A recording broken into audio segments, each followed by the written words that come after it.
سنت پہ عمل کرنے کی فضیلت بہت ہے اور چھوڑنے پہ سخت ترین وعید بھی ہے. نبی پاک صلی اللہ علیہ وسلم کا فرمان ہے من رغب عن سنتی فلیس منی, جو میری سنت کو چھوڑ دے, میرے طریقے کو چھوڑ دے, فلیس منی, وہ مجھ میں سے نہیں ہے, وہ ہم میں سے نہیں ہے, وہ ہماری جماعت میں سے نہیں ہے. بہرحال اس کی تفصیل پہ نہیں جاؤں گا, لیکن سنت کو چھوڑنے کا نتیجہ بڑا خطرناک. احوال القیامہ ایک مشہور کتاب ہے, اس میں ایک واقعہ نقل کیا گیا ہے, ایک واقعہ لکھا ہے اور لکھنے والے خود اپنا واقعہ لکھتے ہیں.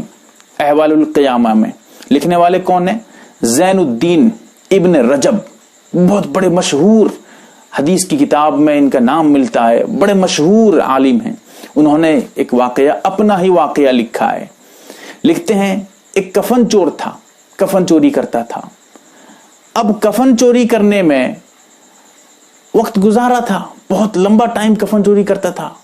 اس کے بعد جب اس کو توفیق ہوئی, توبہ کر کے راہ راست پہ, صراط مستقیم پہ آیا, توبہ کر کے اچھے راستے پہ آیا, چوری چھوڑ دیا. اب وہ اللہ اللہ کرنے بیٹھا تو کہتے ہیں میں نے اس سے پوچھا, زین الدین کہتے ہیں میں نے اس سے پوچھا کہ بتائیے آپ تو کفن چوری کرتے تھے, لیکن جب آپ میت سے کفن ہٹاتے تھے, مردے سے کفن نکالتے تھے, تو اس وقت میت کو آپ کیسے دیکھتے تھے؟ کیونکہ آپ تو کفن چوری کرنے میں مشہور تھے. انہوں نے فرمایا کہ میں اکثر ایسے دیکھتا تھا کہ میت کا چہرہ قبلے کے الٹے طرف ہے, قبلے کی طرف سے پھیر دیا گیا ہے, اس کے دوسری طرف کر دیا گیا ہے. اکثر میت کا چہرہ دیکھتا تھا. اور حضرت زین الدین رحمت اللہ علیہ بڑے پریشان ہوئے, کیا بات ہے, ایسی کیا بات ہے, کیوں ایسے ہوتا تھا؟ تو اس وقت کے امام حضرت امام اوزاعی رحمت اللہ علیہ سے انہوں نے پوچھا کہ حضرت اس طرح کا معاملہ ہے, کیا بات ہے؟